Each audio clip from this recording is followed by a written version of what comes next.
Monday morning. You know what that means. There is a mystery afoot. I am full of Chinese, so bear with me. We're going to get right down to it. We're reading Lockwood and Co., The Screaming Staircase by Jonathan Stroud. One of my favourite authors. He's really, really good at writing. He's good at building his worlds. What did I mention I'd read of him before? The Bartimaeus trilogy, isn't that right? I think he did them. That's where I started. Mum brought me back one of his books for one of my birthdays, and that was it. From then on, he was one of my favourites. This book is quite badly nibbled by the culprit, who you can see on the webcam. There he is, sleeping in his box. Big boy. He's look at him with his eyes wide shut. He's having a sleep. Hopefully he'll stay there all stream. If not, I can fix him a bit later. But I think we're only going to do one chapter here, Lockwood and Co. So with that, we'll begin. This is a newspaper cutting, Lockwood and Co. The well-known Psychic Investigations Agency requires a new junior field operative. Duties will include on-site analysis of reported hauntings from the sentiment of same. The successful applicant will be sensitive to supernatural phenomenon, well-dressed, preferably female, and will not be above 15 years of age. Unsuccessful applicants will include time wasters, fraudsters, and persons of criminal records with criminal records. Applying in writing, together with a photograph, to 35 Portland Row, London, W1. I stood in the road and watched the taxi as it drove by. The sound of the engine faded. It was very quiet. Pale sunlight gleamed on the tarmac and on the lines of cars parked nose to tail on either side. Some way off, a little boy was playing in a dusty patch of sun, moving plastic ghosts and agents across the concrete. The agents had tiny swords. The ghosts looked like floating sheets. Other than the kid, there was no one around. It was clearly a residential district, this part of London.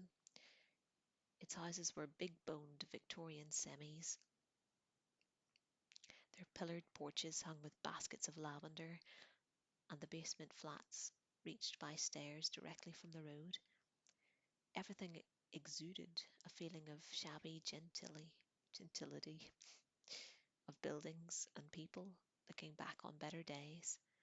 There was a little grocer's shop at the corner, the cluttered kind that sold everything from oranges to shoe polish, milk to magnesium flares. Outside it rose a battered metal ghost lamp, standing 8 feet tall on its scallop-sided stem. The great hinged shutters were closed and blank, the flash bulbs dark, the lenses hidden. Rust bloomed like lichen across the surface of the iron. First things first, I checked my reflection in the side window of the nearest car, taking off my cap, scuffling my fingers through my hair. Did I look like an operative? Did I look like someone with the right history and qualifications? Or did I look like a tousled nobody who'd been rejected by 6 agencies in 7 days? It was hard to tell. Am I recording? I am. I set off up the road. Number 35 Portland Row was a white-fronted residence of 4 floors, with faded green shutters and pink flowers in the window boxes. Even more than its neighbours, it had an air of dilapidation. Every surface looked as if it needed a lick of paint, or possibly a clean. A small sign stood clamped outside the railing, and it read, A.J. Lockwood and Co. Investigators. After dark, ring the bell and wait beyond the iron line. I paused for a moment, thinking wistfully of the smart townhouse of Tendy and Sons, of the spacious offices of Atkins and Armstrong, above all of the glittering glass of the Rotwell building on Regent Street. But none of those interviews had worked out for me. I didn't have any choice in the matter. Like my appearance, this would simply have to do. Pushing open a wonky metal gate, I stepped into a narrow path of broken tiles.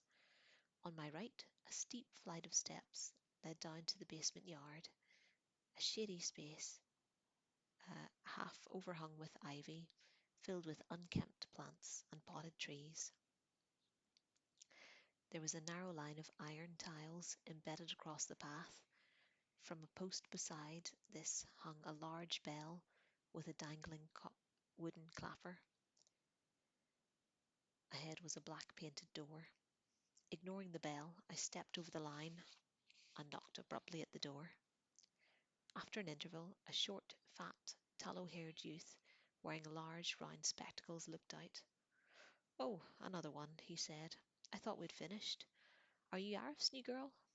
I gazed at him. "Who's Arif?" "Runs the corner store. He normally sends someone over with doughnuts about this time. You don't seem to have any doughnuts." He looked disappointed. "No, I have a rapier." The youth sighed. "So I guess you're another candidate. Name? Lizzie Carlyle. Are you Mr. Lockwood?" "Me? No." "Well, can I come in?" "Yeah, the last girl's just gone down. From the look of her, she won't be very long."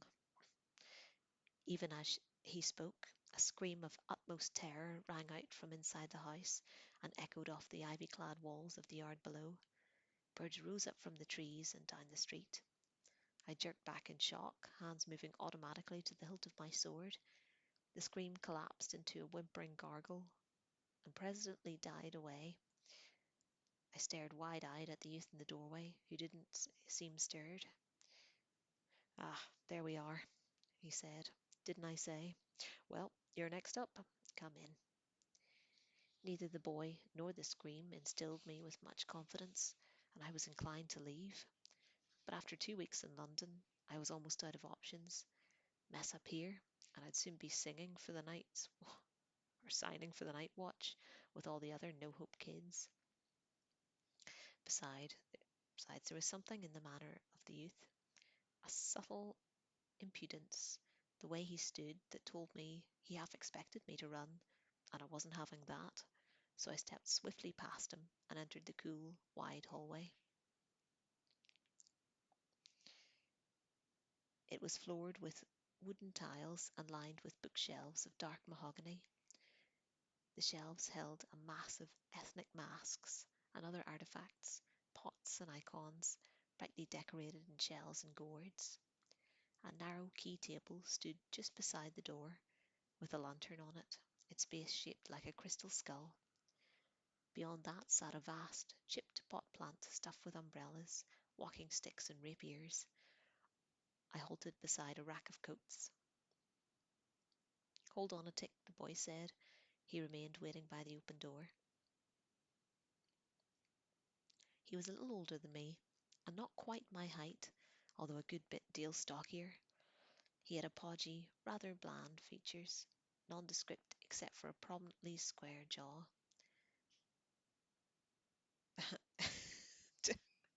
Don't mind my husband in the background. He's coming, he's laughing. Sorry you had to see that. That's terrible, isn't it? Here you are, trying to listen to a nice book and you got that in the background. My goodness.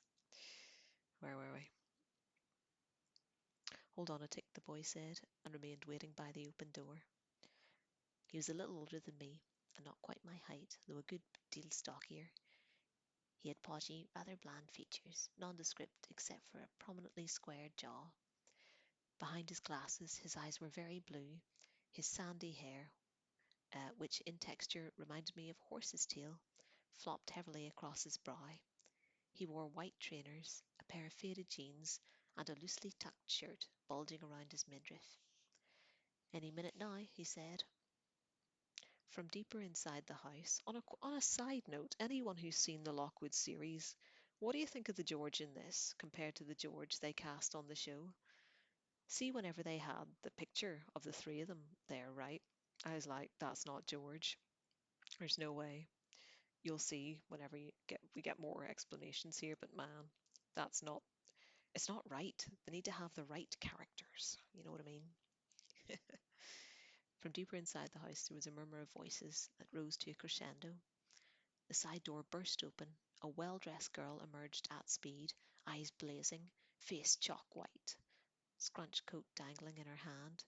She flashed me an expression of fury and contempt, swore roundly at the fat boy, kicking the front door as she passed it, and was gone into the day. Hmm, definite second interview material, that one, the boy remarked. He closed the door and scratched his pudgy nose. Okie dokie, if you'd like to follow me. He led his way into a sunny room, white walled and cheery, decorated with further artifacts and totems. Two easy chairs and a sofa surrounded by a low-lying coffee table. Also beside it, smiling broadly, was a tall, slim boy dressed in a dark suit. I win, George, he said. I knew there was one more. As I crossed to greet him, I used my senses, as I always do. The full range of senses, I mean, outer and inner, just so I don't miss anything. The most obvious thing to spot was a rounded, bulky object lying on the table, concealed in a green and white spotted handkerchief. Did it have anything to do with the previous girl's discomfort? I thought it highly likely. There was the subtlest of noises, too, something I could almost hear, but I kept its distance from my mind. I suppose if I'd concentrated, I might have pinned it down, but that would have meant standing like a plank with my eyes shut and my mouth open, which is never a great way to start an interview. So I shook the boy's hand. Hello, he said. I'm Anthony Lockwood. Lucy Carlyle. He had very bright, dark eyes and a nice lopsided grin. Very good to meet you. Tea? Or has George already offered you some? The plump boy made a disparaging gesture. I thought I'd wait until the first test was done, he said. See if she was still here. I've wasted that many tea bags this morning. Why not give her the benefit of the doubt? Anthony Lockwood said. Shall I go put the kettle on? The boy seemed unconvinced. All right, but I reckon she's a bolter. He spun slowly on his heels and trudged out the hall.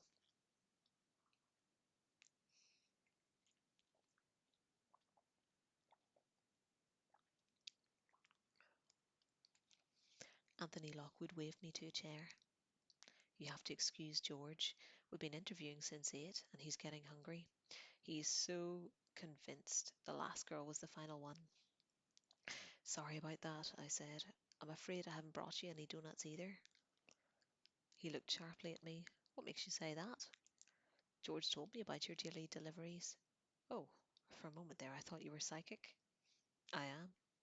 I mean, in an unusual way. Never mind.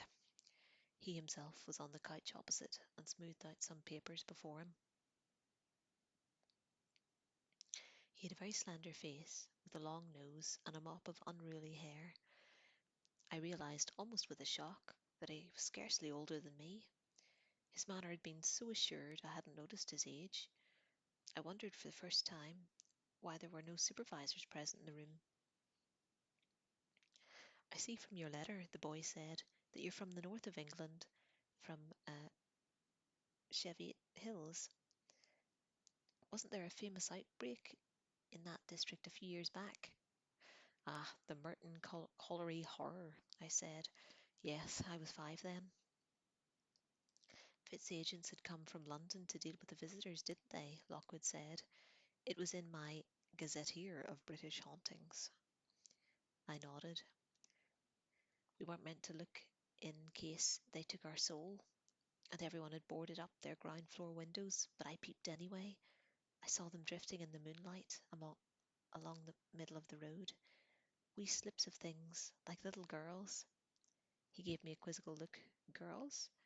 I thought they were the ghosts of miners who had died in an underground accident. To start with, yes, but they were changers, took on many shapes before the end. Anthony Lockwood nodded. Yes, that rings a bell.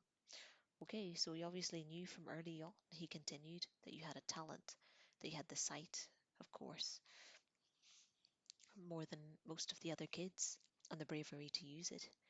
But according to your letter, that wasn't your real strength. You could listen too, and you had the power of touch.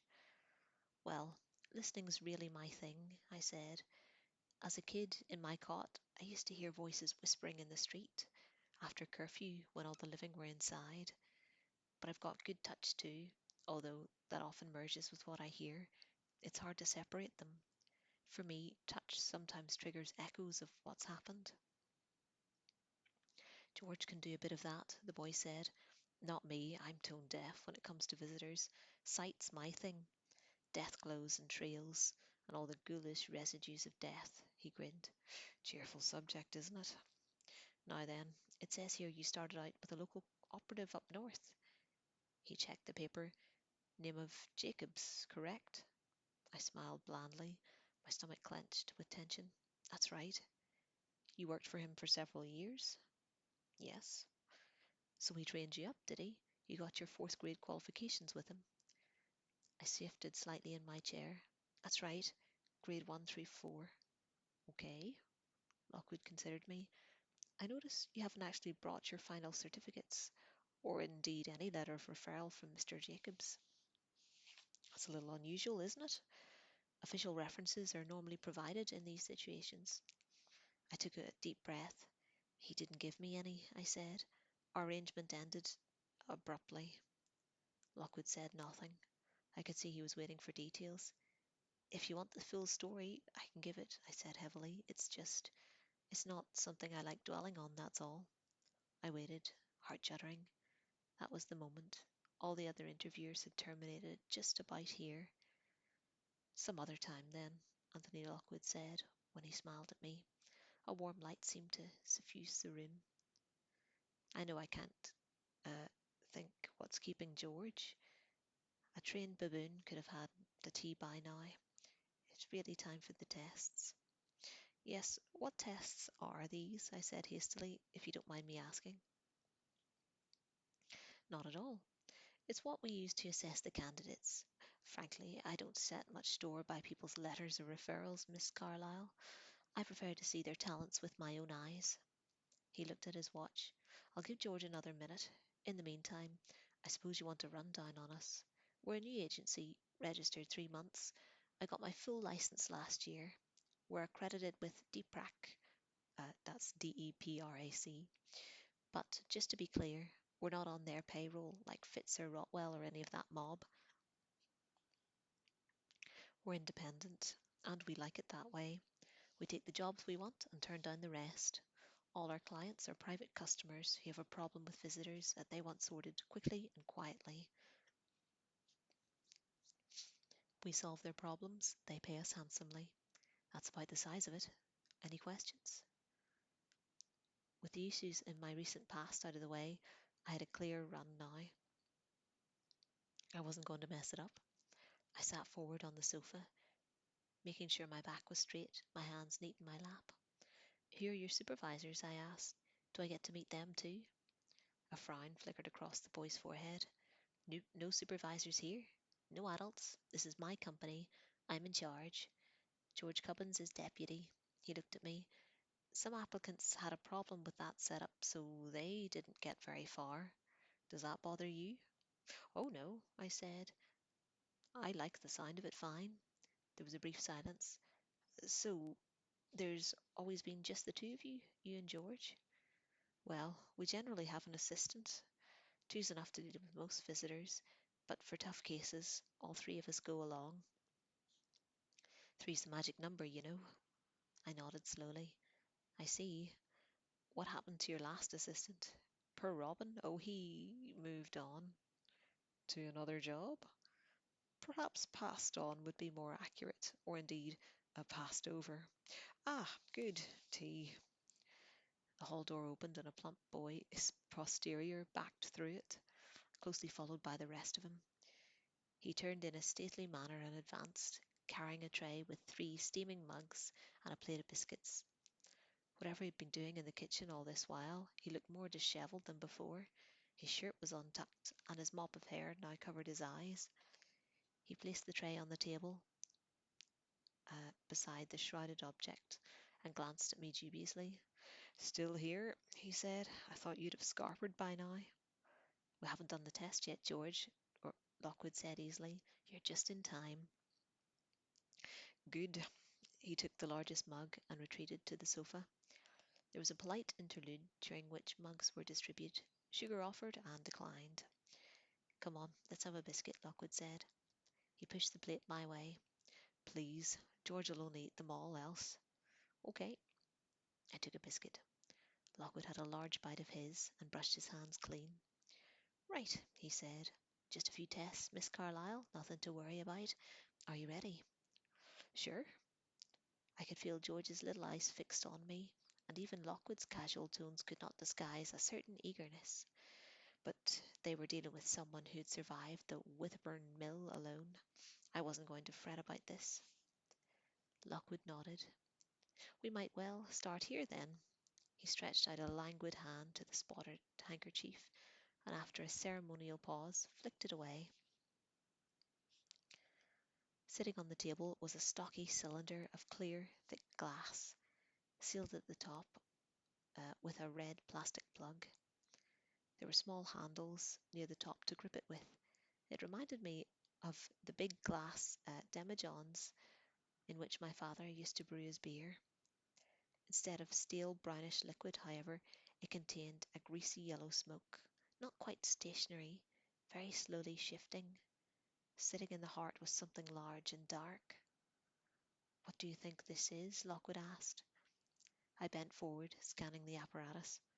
On closer inspection, the plug had several safety fangs, double seals. There was a little symbol embossed on the side of the glass, a radiant sun that doubled as an eye.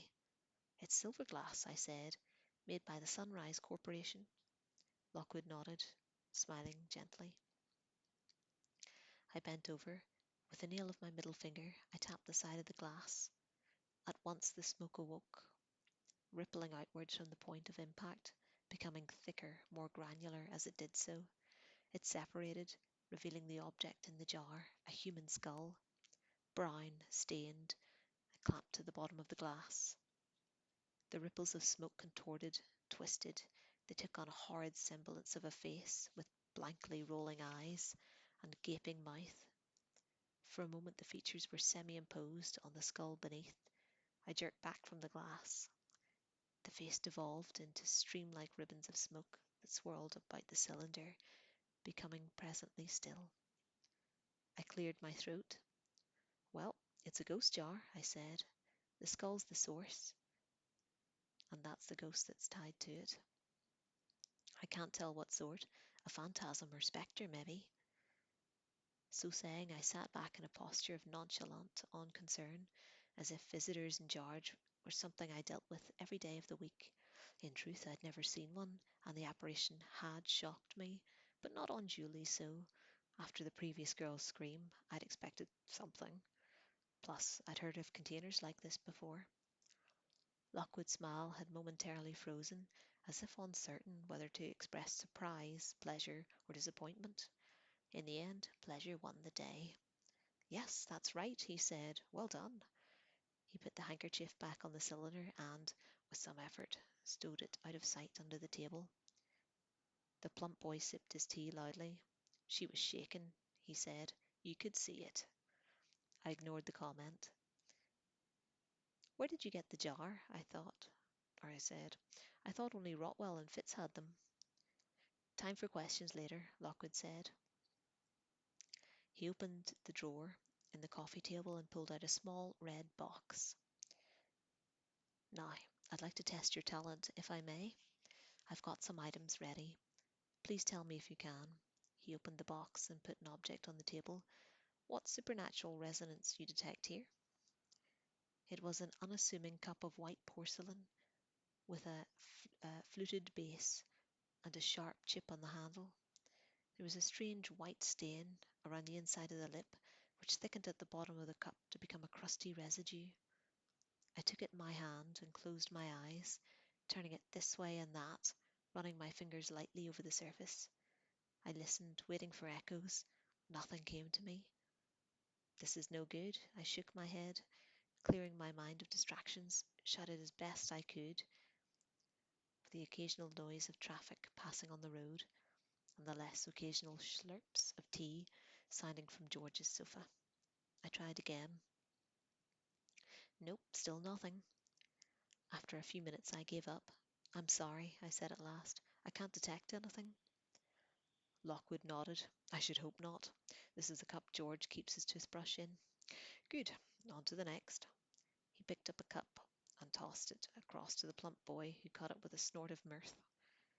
I felt myself go cold. I knew my cheeks were scarlet. I took hold of my rucksack and stood abruptly. I'm not here to be made fun of, I say. I'll find my own way out. Oh, George said. Feisty? I look at him, his mop of hair, his glossy, shapeless face, and his silly little glasses. Everything about him made me livid. That's right, I said. Step over here and I'll show you exactly how feisty I am. The boy blinked at me. I might just do that. I don't see you moving. Well, it's a deep sofa. It's taking me a while to get out of it. Hold on, both of you, Anthony Lockwood said. This is an interview, not a boxing match. George, shut up.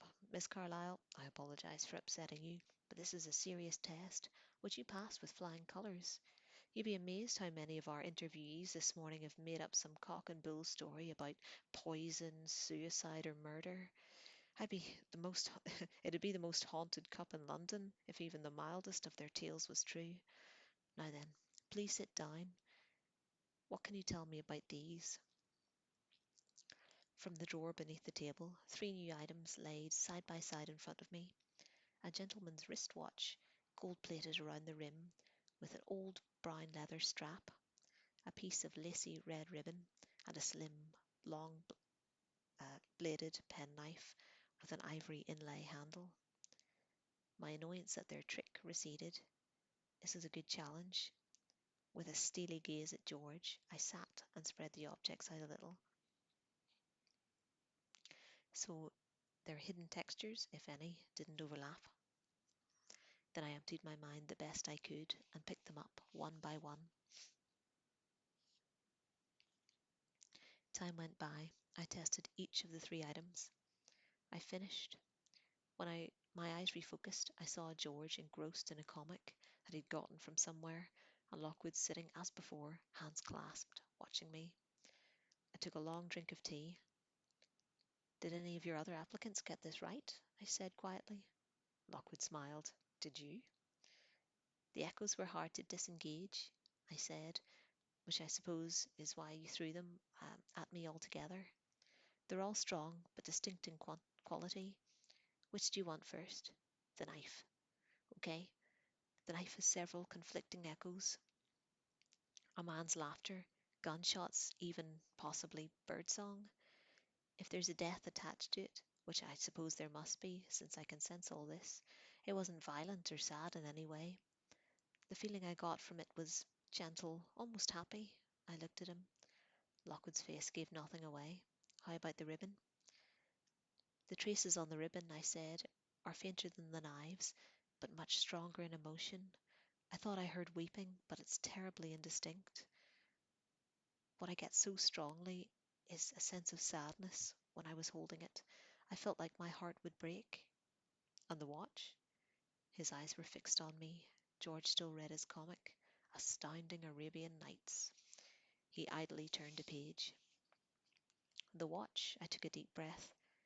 The echoes here aren't as strong as the ribbon or the knife, which makes me think the owner hasn't died, or not while wearing it, at any rate. But there's death attached to it nonetheless. A lot of death, and it isn't pleasant. I heard voices raised and screamed, and I shuddered and looked at it glinting on the coffee table. Every notch on that gold plate casting, every scuff on that little strip of worn bent leather filled me with horror. It's a vile thing, I said. I couldn't hold it for very long. I don't know what it is or where you got it, but no one should be touching this. Not ever. Certainly not for a stupid interview. I leaned forward, took the final two biscuits from the plate, and sat back, crunching. It was one of those moments when a great don't care wave hits you and you float off on it, head back, looking at the sky. I was tired out, but my seventh interview in as many days. Well, I'd done all I could, and if Lockwood was this stupid, George didn't choose, and this stupid George didn't choose to appreciate it, Well, that really didn't bother me anymore. There was a long silence. Lockwood's hands were clasped between his knees. He was sitting forward like a vicar on the toilet, gazing at nothing, a pained, contemplative expression on his face. George's head was still buried in his comic. As far as he was concerned, I might as well not have been there at all. Well, I said finally, I guess I know where the door is. Tell her about the biscuit rule, George said. I looked at him. What? Tell her, Lockwood. We'll have to get this straight, or there'll be hell to pay. Lockwood nodded. The rule here is that each member of the agency only takes one biscuit at a time in strict rotation, keeps it fair, keeps it orderly. Nicking two in times of stress just isn't done. One biscuit at a time? That's right. You mean to say I've got the job? Of course you've got the job, he said. That's the end of that chapter. Take a wee short break. Look at that big chinchilla as we head out of his box. What a sweetheart.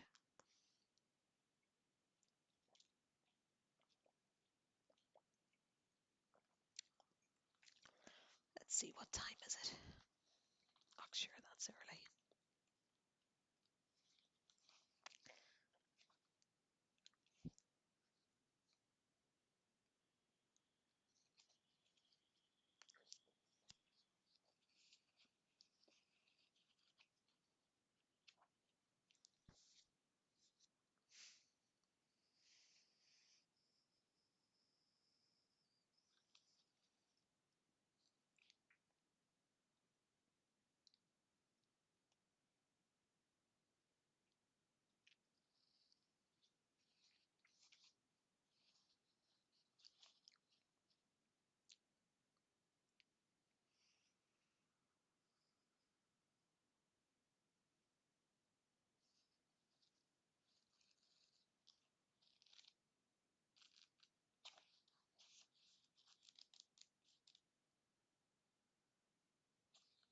Oh, the preface says, "For Mum and Dad with love."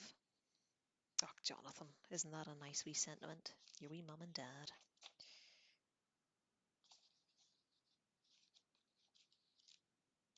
You know who's got great prefaces? Your man, Derek Landy, who does the Skullduggery Pleasant books. They are an absolute joy to read every time. So funny. There's one where he fully thanks himself and he's like, I'm not thanking any of my family members. I did this all myself.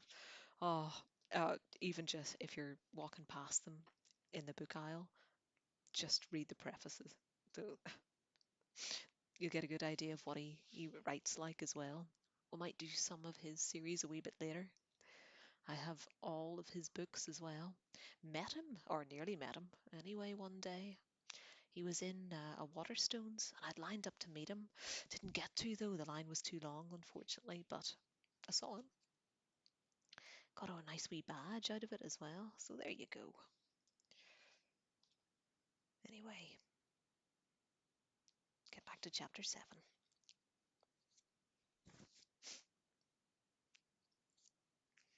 35 Portland Row, the building that would function as both home and headquarters for the operatives of Lockwood & Co. It was an unexpected sort of place, appearing squat and squarish from the street, but it was actually positioned at the top of a slight slope, so that its rear elevation jutted out high over a jumble of brick-walled gardens. It had 4 floors, which ranged from tiny, the attic, to sprawling, the basement. Technically, the upper 3 levels were our living space, while the basement contained the office. In fact, such divisions seemed rather blurred. The living areas, for instance, had all sorts of hidden doors that opened onto weapon racks or swung out to become dartboards or spare beds or giant maps of London festooned with coloured pins. Meanwhile, the basement itself doubled as a scullery, which meant that you'd be practicing Wessex half-turns in the rapier room with a row of socks hanging from clotheslines above your heads, or filling canisters from the salt box while the wash machine rumbled loudly in your ear. I liked all of it immediately, although it puzzled me as well. It was a large house filled with expensive grown up things, and yet there were no adults present anywhere. Just Anthony Lockwood and his associate George, and me now. On the first afternoon, Lockwood took me out for a tour. He showed me the attic first, low slung beneath the steep eaves. It contained two rooms, a minuscule washroom in which sink, shower, and toilet practically overlapped, and a pretty attic bedroom just big enough for a single bed, wardrobe, and chest of drawers. Opposite the bed, an arched gable window looked out over Portland Row as far as the ghost lamp on the corner. This is where I slept when I was little, Lockwood said. It hasn't been occupied for years. The last assistant, God rest him, chose to live out. You can use it if you like. Thanks, I said. I'd be pleased to. You know, the bathroom's small, but at least it's your own. There's a bigger one downstairs, but that'd mean sharing towels with George. Oh, I think this'll be fine here. We left the attic, tripped down narrow stairs. The landing below was dark and sombre, with a circular golden rug in the centre of the floorboards. Bookshelves in a corner were crammed with a mix of random paperbacks, battered copies of Fitz Yearbook and uh, Mottram's uh, psychical, psychical theories, an assortment of cheap novels, mostly pulp thrillers and detective fiction, and serious works on religion and philosophy. As in the hall and the living room below, various ethnic artifacts decorated the walls, including some kind of rattle seemed to be made of human bones. Lockwood caught me staring at it. That's a Polynesian ghost chaser, he said. 19th century, supposed to drive away spirits with its raucous sound. Does it work? I've no idea. I've not tried it. Might be worth a go. He pointed to the door alongside. That's the bathroom, if you need it. There's one on my, there's, this one's my room, and that's George's. I tread with caution there. I once walked in on him oh, I once walked in on him doing yoga in the nude. With difficulty, I drove that image from my mind. So this was your house as a kid? Well, it belonged to my parents then. It's mine now. And yours, of course, if as long as you work here. Thanks. Tell me, did your parents... I'll show you the kitchen now, Lockwood said. I think George is making dinner. He started down the stairs. What's through here? I asked suddenly. There was one door he hadn't mentioned, no different from the others, set close beside his own. He smiled. That's private, if you don't mind. Don't worry, it's nothing very interesting. Come on, there's still lots to see down here. The ground floor, comprising sitting room, library, and kitchen, were clearly the heart of the house, and the kitchen is where we would spend most of our time. It would be the place we'd assemble for pre expedition tea and sandwiches, and also where we'd gather for a late fry up the morning after. Its appearance reflected this fusion of work and leisure. The surfaces had all the usual domestic clutter: biscuit tins, fruit bowls, packets of crisps, but also bags of salt and iron, carefully weighted and ready to go. There were rapiers propped behind bins and plasm-stained work boots soaking in a bucket. Oddest of all was the kitchen table and its great white tablecloth. Its cloth was half covered with a spreading net of scribbling notes, diagrams, and also drawings of several visitor subtypes, wraiths, solitaires, and shades. We call this our thinking cloth, Lockwood said. It's not widely known, but I located the bones of the Fenchurch street ghoul by sketching out the street plan here over tea and cheese on toast at 4 o'clock in the morning. There he is jumping up. Hopefully he'll be back. The cloth lets us jot down memos, theories, uh, and follow interesting trains of thought. It's a very useful tool. It's also good for exchanging rude messages when a case hasn't gone well and we're not talking to each other, George said. He stood by the cooker, tending the evening stew. Does that happen often? I asked. No, no, no, Lockwood said. Almost never. George stirred the stew impeccably. You wait and see. Lockwood clapped his hands together. Good. Have I shown you the office yet? You'll never guess where the entrance is. Look, it's over here. It turned out that the basement offices of Lockwood and Co. were reached directly from the kitchen. It wasn't exactly a secret door. The handle was in plain view, but from the outside it looked like nothing more than an ordinary closet. It was precisely the same size, colour, and handle shape of all the other kitchen units around the walls. When you opened it, however, a little light came on, revealing a set of spiral stairs curling steeply down. At the bottom of the iron stairs lay a string of open, bare brick rooms, separated by arches and pillars and stretches of plastered wall. They were lit by by a large window looking into the overgrown yard of the front of the house, and by angled skylights into the ground along the side. The largest area contained 3 desks, a filing cabinet, 2 tatty green armchairs, and a rather wonky bookshelf that Lockwood had assembled to hold his paperwork. A big black ledger sat resplendent on the central desk. Our casebook, Lockwood said, has got the history of everything we investigate. George compiles it and cross-references everything and files it up here. He gave a little sigh. He likes that sort of thing. Personally, I take each assignment as it comes. I glanced at the box files on the shelf. Each one had been neatly labelled by type and subtype. Type 1, shades. Type 1, lurkers. Type 2, poltergeists. Type 2, phantasms. And all the rest. At the end of the row was a thin file marked Type 3s. I stared at this. Have you actually encountered a Type 3? I asked. A little aside here, by the way, if you were to buy these books, Lockwood and Co., they come with a little I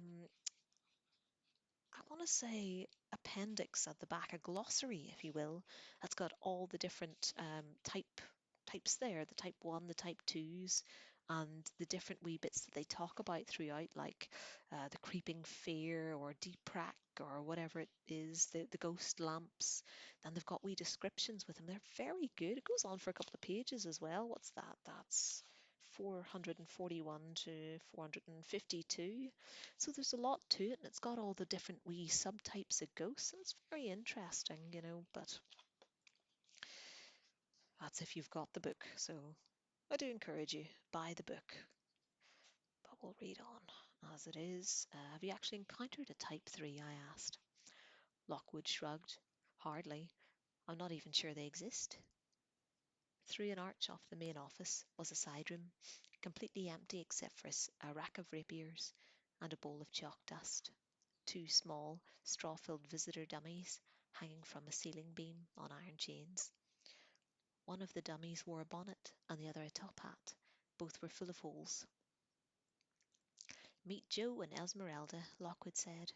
They're named after Lady Esmeralda and Floating Joe, 2 of the famous ghosts from the Marissa Fitz's memoirs.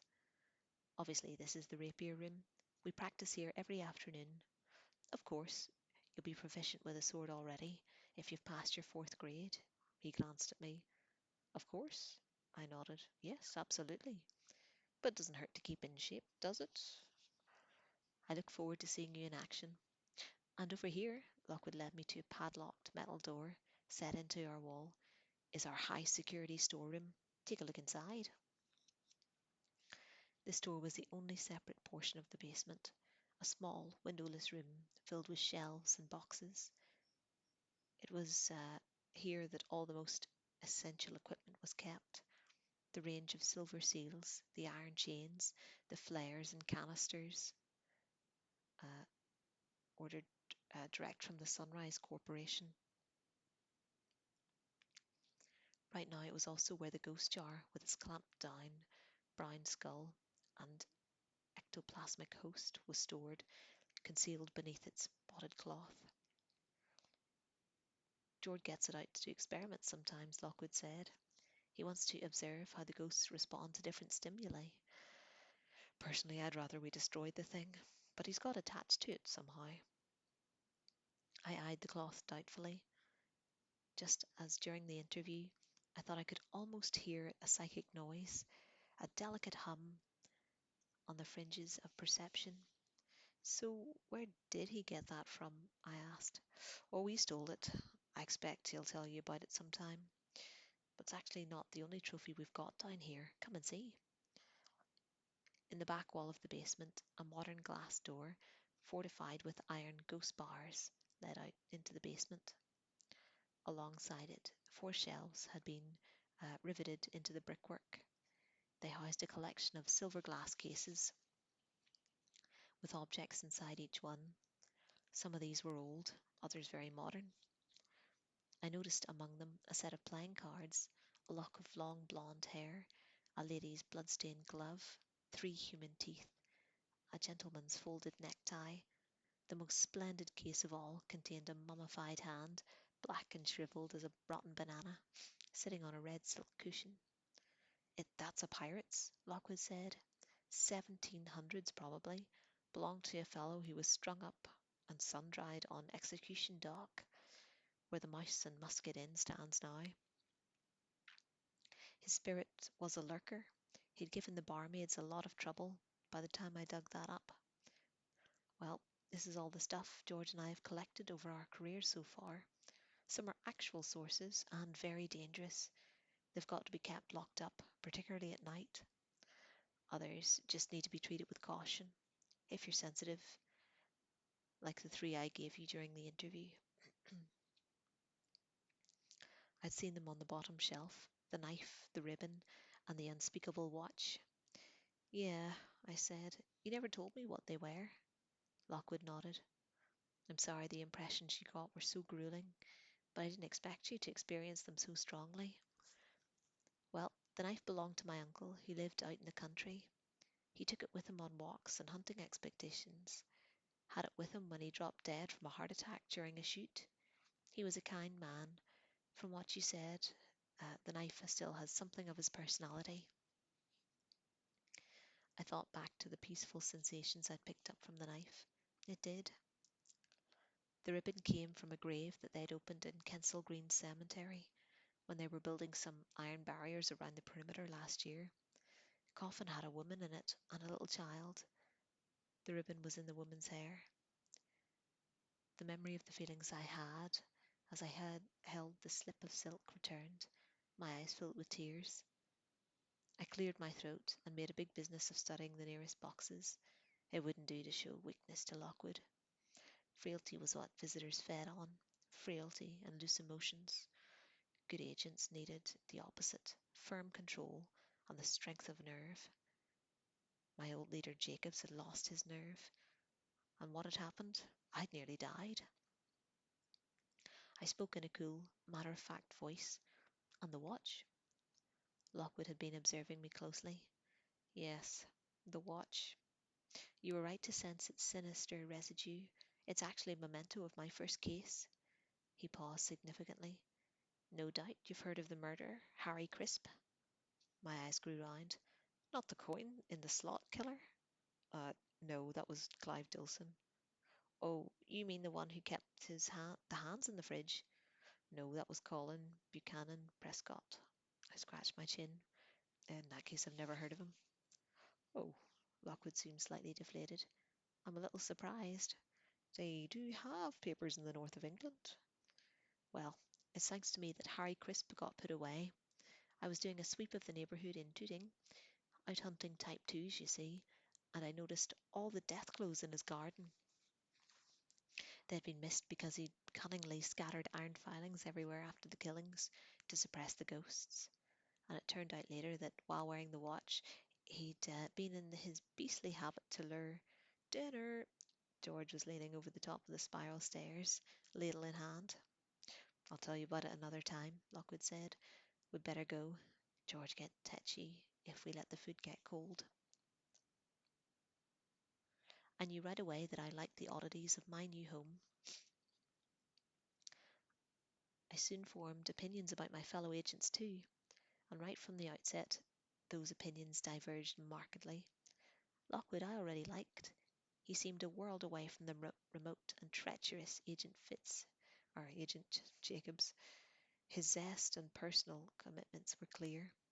He was someone I felt I could follow, someone perhaps to trust. But George Cubbins? No, he bothered me. I made heroic efforts not to get annoyed with him that first day, but it wasn't humanly possible. Take his appearance. There was something about it that acted to trigger one's worst instincts. His face was uniquely slappable, and none would have ached to punch him, while his backside cried out to heaven for a well-placed kick. He slouched and slumped. He scuffed his way about the house like something soft about to melt.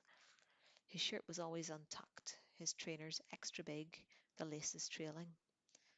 I've seen reanimated corpses with better deportment than George. And that flop of hair, those silly glasses, everything about him irritated me. He also had a particular trick of staring at me in a blank, expressionless way, that was somehow also rudely contemplative. It was like he was analysing all my faults and simply wondering what I was going to display next.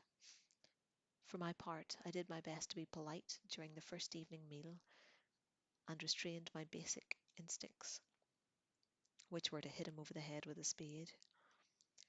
Later that night, coming down from my bedroom, I lingered for a moment on the first floor landing.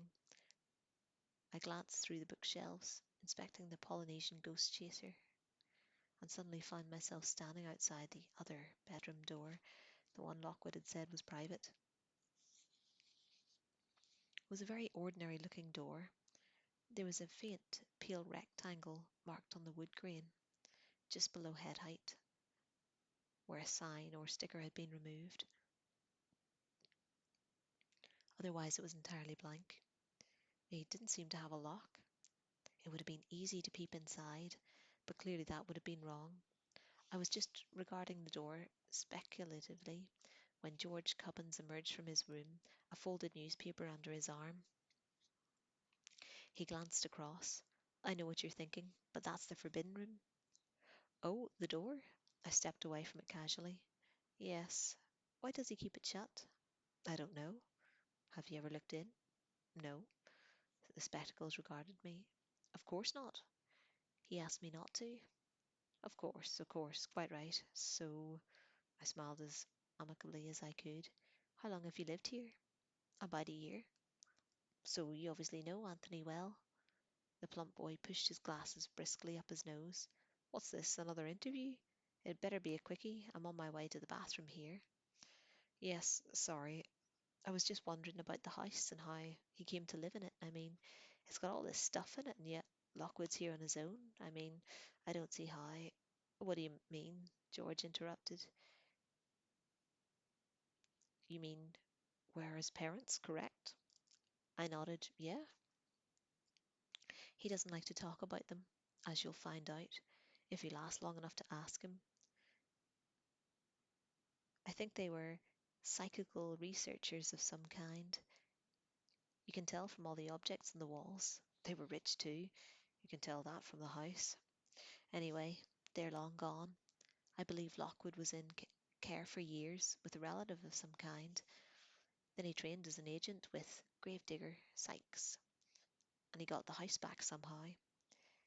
He adjusted his newspaper and marched across the landing. No doubt you can use your psychic sensitivity to find out more. But I was frowning after him. Into care? So does that mean his parents, one way or another? I should think it means they're dead. And with that he closed the bathroom door. It isn't hard to guess which colleague I favoured. As I lay awake that night under the attic eaves, on one hand, Anthony Lockwood, vigorous and energetic, eager to throw himself into each new mystery, a boy who was clearly never happier when walking into a haunted room, his hand resting lightly on a sword hilt. On the other, George Gubbins, handsome as a freshly opened tub of margarine, as charismatic as a wet tea towel lying crumpled on the floor. I guess was never happier when he was surrounded by dusty piles of files and piled plates of food, since he was prickly with it and seemed to find me irksome. I resolved to keep away from him as far as I could, but I was already pleased to think of walking into darkness with Lockwood by my side. That's the end of chapter 7. All right. Oh, that's good timing. We'll leave it there for tonight. Um, those were a good few chapters, weren't they? I like this series of books, the Lockwood series. Obviously, there's a few.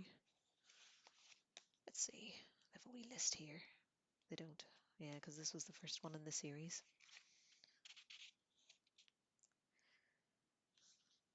Jonathan Stride's done a couple of books other than the Bartimaeus trilogy and the Lockwood series. What else have I read? The Last Siege. That was an interesting one. It's quite a departure from his other books. There was nothing, fantasy about it. It was two boys in an abandoned castle. One goes a bit weird, and that's really it.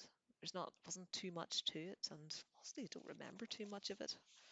It wasn't really my thing. Not compared to these series. This is really good, particularly the Lockwood series. I do recommend. I got got through about 2 episodes of the series that was there on the TV. I think it's Netflix. But I can't get past what they've done to George. He needs to be a fat, unlikable guy. You know what I mean? Like a nerdy, knows it all, glasses, and they just, that's not him. At a per George. But they did Lucy well enough, and I suppose Lockwood's just about what you'd expect. Expect him to be a bit more, I don't know, skinnier or something. I don't know, a bit younger. They cast him quite old in the series. I suppose that's to be expected. It's hard to find teenagers who are good at acting, isn't it? Or maybe it isn't. Maybe they just don't try. Because they got a few really good actors, don't they? Those ones that did it were great. The four of them. Oh, I don't know. Maybe they're older anyway. But I digress. Thanks for listening. Listen, I'll be up on YouTube. What's tomorrow? Horror. Oh yes. Maybe we'll finish off Darren Shan, or I was thinking maybe I could do a chapter of Slaughter, and we could do another book of his because he's done a few, and I have them or all of the Demonata anyway. I don't have him. Oh, Darren, he's not he's not too like imaginative with names. He did a series, The Vampire's Assistant, where the main character is literally called Darren Shan. And you know what? You have to respect it because whenever you write books, you write yourself and you can't help it. And anyone who who's into writing, yourselves. You can't help but writing your own personality. Even I know the main character in this is Lucy in Lockwood and Co. And it's obviously Jonathan Stroud who writes it, but you'll see like a pattern across his books of the characters, like the Lucy in this, and there's a character called Kitty in his Bartimaeus series who are very, very similar people, and the Skull act, maybe spoilers for the chapters ahead, but he acts quite like Bartimaeus in the Bartimaeus trilogy. So there you see, it's fairly, he's based it off, I guess, himself, and same as the other authors do. You can tell an author whenever you read a book. Like who here has read Aragon, you'll know yourselves. My friends still rant about those books to this day. Oh, just mentioning the movie to one of my mates just sets her off for hours, and it's brilliant just listening to her. But no, we're going to leave it there. We'll chat about it another day. I was thinking of doing a wee review as well at the end of these, just to say, because I've read quite a few books and I have opinions. I feel like, I could give a good opinion, and we could do ratings of books as well. Could rate them out of 10. We could rate them on, readability or interesting or, do you know what, views as well. Per Lockwood's struggling. Go on, guys. It's a good series. Everyone loves Harry Potter.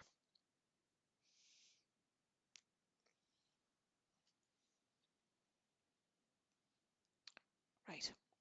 No, that's enough. Thanks for listening, and I'll see you soon.